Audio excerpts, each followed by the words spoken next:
नमस्कार, मैं हूं विनीत। आज है 4 जुलाई और दिन है शनिवार। आपका स्वागत है समय बुलेटिन टॉप 25 में। आइए नजर डालते हैं उत्तर प्रदेश की आज की बड़ी खबरों पर। अयोध्या विकास प्राधिकरण कार्यालय की सीढ़ियां भरभरा कर गिरी। कौशाम्बी टोल प्लाजा अग्निकांड में मरने वालों की संख्या 4 हुई। 8 जिलों में खुलेंगे 50 बेड के नए आयुष अस्पताल। राम मंदिर ट्रस्ट पर सरकार का कंट्रोल नहीं। यूपी टेट में सॉल्वर गैंग का खुलासा। राम मंदिर जांच जमीन सौदों तक पहुंची, बिचौलियों की सूची तैयार। और यूपी में अगले 2 दिन मेहरबान रहेगा मानसून। अब आगे के समाचार सुनते हैं विस्तार से। राम मंदिर जांच जमीन सौदों तक पहुंची, बिचौलियों की सूची तैयार। राम मंदिर चढ़ावा चोरी की जांच अब जमीन सौदों तक पहुंच गई है। एसआईटी ने ट्रस्ट के लिए जमीन खरीद में जुड़े बिचौलियों की सूची तैयार कर ली है। जांच के दूसरे चरण में जमीन खरीद के दस्तावेज, गवाहों के बयान, पैसों के लेन देन की भी पड़ताल की जाएगी। मुख्यमंत्री योगी आदित्यनाथ ने कहा कि अनियमितता के ठोस सबूत मिलने पर दोषियों के खिलाफ सख्त कार्रवाई होगी। यूपी की नौकरशाही अब पॉलिसी पैरालिसिस से बाहर, सीएम योगी। मुख्यमंत्री योगी आदित्यनाथ ने लखनऊ में डॉक्टर राम मनोहर लोहिया उत्तर प्रदेश प्रशासन एवं प्रबंधन अकादमी के नए परिसर का उद्घाटन किया। करीब 464 करोड़ रुपए की लागत से बने इस आधुनिक परिसर में प्रशासनिक अधिकारियों और प्रशिक्षुओं को प्रशिक्षण दिया जाएगा। कार्यक्रम में मुख्यमंत्री ने कहा कि उत्तर प्रदेश की नौकरशाही अब पॉलिसी पैरालिसिस से बाहर निकलकर विकसित प्रदेश के लक्ष्य के लिए तेजी से काम कर रही है। यूपी देश का 26% आम पैदा करता है, सीएम योगी ने गिनाई उपलब्धियां।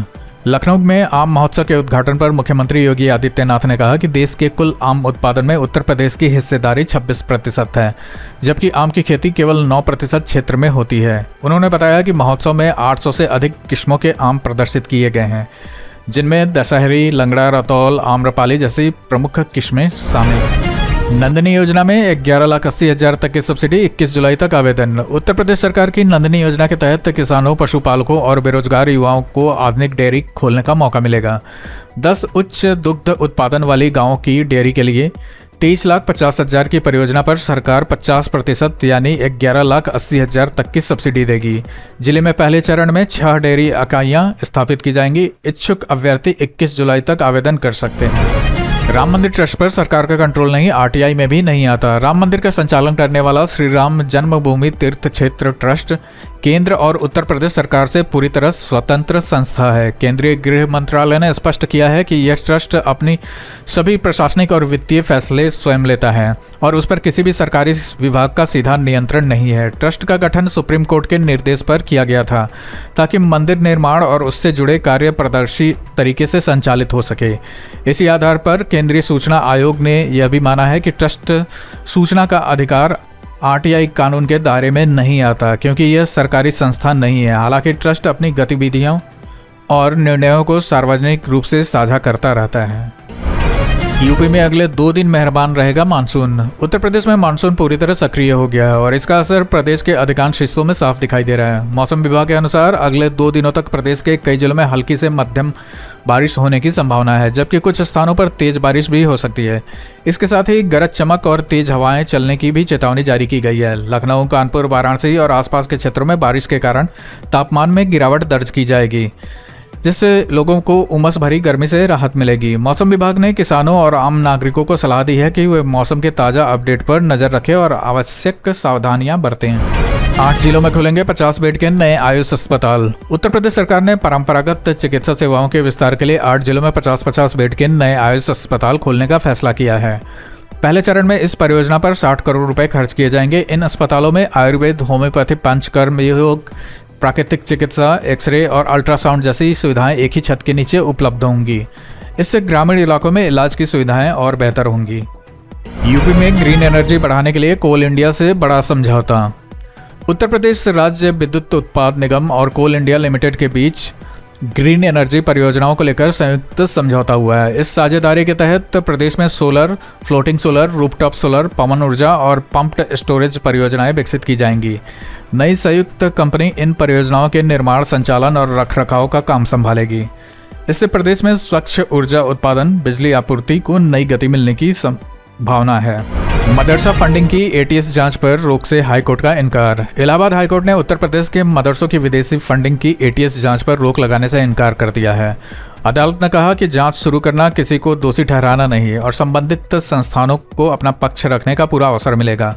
यह जांच प्रदेश के करीब 4000 मान्यता प्राप्त और गैर मान्यता प्राप्त मदरसों की विदेशी फंडिंग से जुड़े मामलों में की जा रही है। कौशाम्बी टोल प्लाजा अग्निकांड में मरने वालों की संख्या 4 हुई। कौशाम्बी में एलपीजी टैंकर में आग लगने के मामले में मृतकों की संख्या बढ़कर 4 हो गई है। हादसे का सीसीटीवी वीडियो भी सामने आया है, जिसमें गैस रिसाव के बाद पूरा टोल प्लाजा आग की लिपटों में घिरता दिखाई दे रहा है। हादसे में कई कर्मचारी गंभीर रूप से झुलस गए थे, जिनका इलाज प्रयागराज के अस्पताल में चल रहा है। पुलिस और संबंधित एजेंसियां हादसों के कारणों की जांच कर रही हैं। दिल्ली देहरादून एक्सप्रेसवे धंसने पर एनएचएआई का बड़ा एक्शन। दिल्ली देहरादून एक्सप्रेसवे के पहली बारिश में क्षतिग्रस्त होने के बाद एनएचएआई ने सख्त कार्रवाई की है। परियोजना से जुड़े 2 अधिकारियों को निलंबित किया गया है, जबकि निर्माण कंपनी और निगरानी एजेंसी को कारण बताओ नोटिस जारी किया गया है। सड़क की गुणवत्ता की जांच शुरू हो गई है और ठेकेदार कंपनी को ब्लैकलिस्ट करने की प्रक्रिया भी शुरू कर दी गई है। अयोध्या विकास प्राधिकरण कार्यालय की सीढ़ियां भरभरा कर गिरी। अयोध्या विकास प्राधिकरण एडीए कार्यालय में शुक्रवार को बड़ा हादसा टल गया। एक बैठक के दौरान भवन की सीढ़ियां अचानक टूटकर गिर गईं। उस समय नगर विधायक, महापौर समेत कई लोग परिसर में मौजूद थे, लेकिन सभी सुरक्षित बच गए। घटना के बाद भवन निर्माण की गुणवत्ता पर सवाल उठने लगे हैं। अधिकारियों ने मामले की जांच शुरू कर दी है। सबसे चौंकाने वाली बात यह रही कि जिस विकास प्राधिकरण की जिम्मेदारी शहर में भवन निर्माण की गुणवत्ता और मानकों की निगरानी करना है, उसी के कार्यालय में इस तरह का हादसा हो गया। राम मंदिर चढ़ावा चोरी पर पहली बार बोला आरएसएस, दोषियों को सजा देने की मांग। राम मंदिर के दान पत्रों से चोरी के मामले पर राष्ट्रीय स्वयं सेवक संघ ने पहली बार आधिकारिक बयान जारी किया है। सर कार्यवाह दत्तात्रेय होसाबले ने कहा कि इस घटना से करोड़ों राम भक्तों की आस्था को ठेस पहुंची है। उन्होंने दोषियों को कड़ी सजा देने और मंदिर प्रबंधन में पूरी पारदर्शिता सुनिश्चित करने की मांग की है। साथ ही एसआईटी से जल्द जांच पूरी कर सच्चाई सामने लाने की अपील की। मानसिक दिव्यांगों की सहायता राशि 3000 होगी। उत्तर प्रदेश सरकार ने मानसिक रूप से दिव्यांग लोगों के लिए बड़ी राहत का ऐलान किया है। अब उन्हें मिलने वाली मासिक सहायता राशि 2000 से बढ़ाकर 3000 कर दी जाएगी।